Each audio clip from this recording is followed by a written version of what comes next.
মক্কায় এক যুবক বাস করত। পরহেজগার, ক্ষুধাভীরু, তবে খুবই গরিব। একদিন যুবকটি জীবিকার উদ্দেশ্যে মক্কার গলি দিয়ে হাঁটছিল। হঠাৎ সে লক্ষ্য করল মণিমুক্তাখচিত গলার একটা হার রাস্তায় পড়ে আছে। আশেপাশে আর কেউ নেই, তাই হারটা সে উঠিয়ে নিল। যুবক দামি হারটির মালিকের খোঁজে হেরেমে এলো। এমন সময় একটা ঘোষণা তার কানে এলো, আমি একটি হার হারিয়েছি, কোনো দয়ালু ভাই পেয়ে থাকলে আল্লাহর ওয়াস্তে হারটি ফিরিয়ে দিন। যুবকটি এগিয়ে গিয়ে বললেন, আপনার হারটা দেখতে কেমন, বর্ণনা দিন তো। বর্ণনা মিলে গেলে যুবক মণিমুক্তাখচিত দামি হারটি মালিকের কাছে হস্তান্তর করলেন।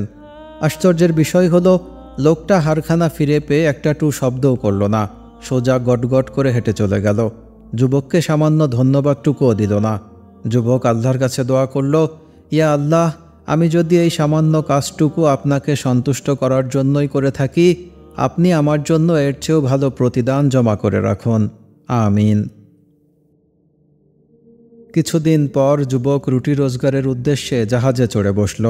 তাকদিরের এমনই লিখন, যুবকের জাহাজ পড়ল ঝড়ের কবলে। পুরো জাহাজ ভেঙে চুরমার হয়ে গেল। হাতের কাছে যে যা পেল সেটা ধরেই ভেসে রইল। যুবকও একটা কাঠের টুকরা ধরে ভাসতে ভাসতে একটা দ্বীপে গিয়ে ঠেকল। সেই দ্বীপে সে একটা মসজিদ খুঁজে পেল। যুবকের মন খুশি হয়ে উঠল। মসজিদে গিয়ে শোকরানা ও ওয়াক্তিয়া নামাজ আদায় করল। যুবকের আশ্রয়ের দরকার যেমন, ঠিক তেমনি তার যাওয়ার আপাতত কোনো জায়গাও নেই, ভবঘুরে। তাই সে মনে মনে মসজিদে থাকার সিদ্ধান্ত নিল। সে মসজিদে একটা কোরআন দেখতে পেল। বসে বসে কালামে পাক তেলাওয়াত করতে শুরু করল। অচেনা যুবককে পবিত্র কোরআন পড়তে দেখে আশেপাশের সবাই আশ্চর্যান্বিত হয়ে চারপাশ থেকে ঘিরে ধরল।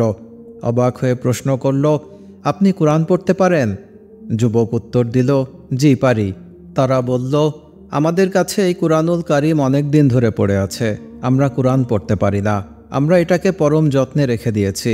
একজন নাবিকের কাছ থেকেই আমরা এই কোরআনটা কিনেছিলাম। আমাদের এই দ্বীপে আগে একজন ছিলেন যিনি এই কোরআন পড়তে পারতেন।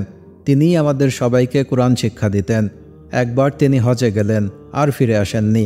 আপনি এখন আমাদেরকে এবং আমাদের সন্তানদেরকে মেহেরবানি করে কোরআন শিক্ষা দিন। যুবক দ্বীপবাসীদেরকে কোরআন শিক্ষা দিতে সম্মতি জ্ঞাপন করল। সে দ্বীপের বাচ্চাদেরকে কুরআনুল কারীম শিক্ষা দিতে লাগল। তাদেরকে ইসলামের অন্যান্য বুনিয়াদী শিক্ষাও দিতে লাগল। কিছুদিন পর এলাকার মুরব্বীরা বললেন, আমাদের এলাকায় একজন ইয়াতিম মেয়ে আছে, সর্বগুণে গুণান্বিতা। আপনি কি তাকে বিয়ে করতে রাজি হবেন? আমার কোনো আপত্তি নেই।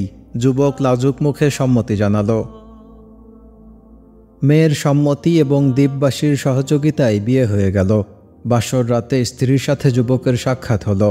যুবক নববধূকে দেখে কিংকর্তব্য বিমূঢ় হয়ে গেল। সে লক্ষ্য করল তার বিবির গলায় মক্কায় কুড়িয়ে পাওয়া সেই হারটি ঝুলছে। যুবক বিস্ময়ের সাথে বিবির কাছে জানতে চাইল, এই হার তোমার কাছে কিভাবে এলো? নববধূ লাজুক মুখে উত্তর দিল, আমার আব্বু একবার হজে গেলেন। হজের সফরে আমার জন্য একটি হার কিনলেন।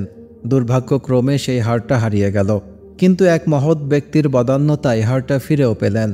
আব্বু সবসময় সেই ব্যক্তির জন্য আল্লাহর দরবারে দোয়া করতেন আর বলতেন, ইয়া আল্লাহ, মক্কার এই মহৎ ব্যক্তির মতো আমার মেয়ের জন্য এমন একজন স্বামী মিলিয়ে দিন। নববধূর কথা শুনে যুবকের দু চোখ বেয়ে দর দর করে পানি ঝরতে লাগল। ইয়া আল্লাহ, আপনি সবচেয়ে বড় হিকমতওয়ালা, আপনার মহিমা বোঝার সাধ্য আছে কার?